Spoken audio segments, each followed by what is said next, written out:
വിജയ് സർക്കാർ MLA-യും DMK മേയറും തമ്മിൽ ego clash.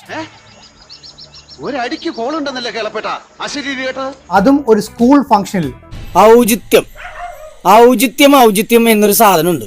ഒരു മനുഷ്യനായ കുറച്ചൊക്കെ ഔചിത്യം വേണം. രണ്ട് ചേരിയാണെങ്കിൽ പോലും പൊതുസ്ഥലത്ത് ഇവര് കാണിക്കുന്ന മര്യാദ കാണുമ്പോഴാണ് ഒരു ബഹുമാനമൊക്കെ തോന്നുന്നത്. വിഘടനവാദികളും പ്രതിക്രിയാവാദികളും പ്രഥമദൃഷ്ട്യാ അകൽച്ചയിലായിരുന്നെങ്കിലും അവർക്കിടയിലുള്ള അന്തർധാര സജീവമായിരുന്നു. കഴിഞ്ഞ ദിവസം ചെന്നൈ കോർപ്പറേഷനിലെ ഒരു സ്കൂൾ റീഓപ്പണിംഗിലാണ് ഇങ്ങനൊരു സംഭവം നടന്നത്.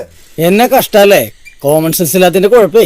ചെന്നൈ മേയർ പ്രിയ TVK MLA പല്ലവിയെ മനഃപൂർവ്വം അവഗണിച്ചു എന്നാണ് സംഭവം. അവളല്ലേലും പണ്ടേ ഒരു ഇളക്കക്കാരിയാ. അവൾ എന്റെ അടുത്ത് എത്ര തവണ കൊഞ്ചാൻ വന്നിരിക്കുന്നു.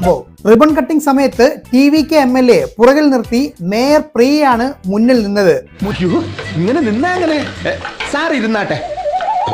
മുന്നിലേക്ക് വന്ന TVK MLA സെക്കൻഡുകളുടെ വ്യത്യാസത്തിലാണ് റിബൺ മുറിച്ചത്. അതിന്റെ ഈഗോ കൊണ്ടാവണം.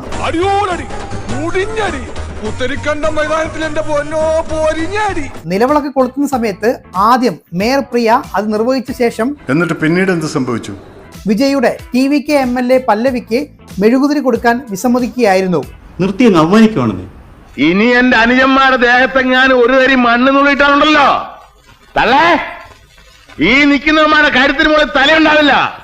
അതിന് ഞങ്ങൾക്ക് റൗഡികളുടെ ആവശ്യമൊന്നുമില്ല, നേരിട്ട് വന്നു ചെയ്യും. പ്രതിഷേധം എന്നോണം MLA ചടങ്ങിൽ നിന്നും വിട്ടുനിന്നു. ഞാൻ പോണേണ്, വെറുതെ എന്തിനാണ് ഒരുപാട് എക്സ്പ്രഷൻ ഇട്ട് ചാവണത്. തൊട്ടടുത്ത സ്കൂളിലും നിലവിളക്ക് കൊളുത്തുന്ന സമയത്ത് മേയർ MLA-ക്ക് മെഴുകുതിരി നൽകിയെങ്കിലും MLA അത് വാങ്ങിയില്ല.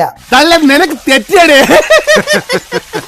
വളരെ സാധാരണ ഒരു സാഹചര്യത്തിൽ നിന്ന് വന്ന ആളാണ് MLA പല്ലവി. ഇലക്ഷൻ ക്യാമ്പയിൻ സമയത്ത് അവർ 8 മാസം പ്രഗ്നന്റ് ആയിരുന്നു. இப்படி வெளியே வந்தா நீ தனி ஆள் கிடையாது, நீ ஒரு அடையாளம். நீ ஜெயிச்சா உன்னவனை மொட்டைக்கு கிடைக்கிற அத்தனை பொண்ணுகளும் ஜெயிச்ச மாதிரி வெளியே வா. ഡ്യൂ ഡേറ്റ് അടുത്തു നിന്ന സമയത്താണ് പല്ലവി സത്യപ്രതിജ്ഞ ചെയ്യുന്നത്. இந்த உலகத்துக்கு நீ யாருன்னு இன்னொரு தடவை காட்டு. ഡെലിവറി കഴിഞ്ഞ് വളരെ കുറച്ച് ദിവസങ്ങളെ ആയിട്ടുള്ളൂ എങ്കിലും സ്കൂളിന്റെ കാര്യമായതുകൊണ്ടാണ് MLA ഈ ഒരു ചടങ്ങിൽ പങ്കെടുത്തത്.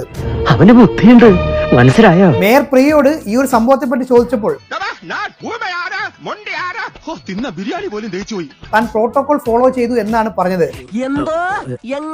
പക്ഷെ അവിടെ അവർക്ക് പാളി. ഇതുവരെ അവർ നടത്തിയ സകല പ്രോട്ടോകോൾ ലംഘനങ്ങളും ഇപ്പോ സോഷ്യൽ മീഡിയയിൽ ഇട്ട് വലിച്ചു കീറിക്കൊണ്ടിരിക്കുകയാണ്. പക്ഷേ ശരിയായ പ്രോട്ടോകോൾ അനുസരിച്ച് റാങ്ക് 9 ടയർ ഹോൾഡ് ചെയ്യുന്നത് MLA ആണ്. അതിനുശേഷമാണ് മേയർ എന്ന് പറഞ്ഞ് DMK മേയർ പ്രിയക്കെതിരെ വലിയ പ്രതിഷേധമാണ് ഇപ്പോൾ നടക്കുന്നത്.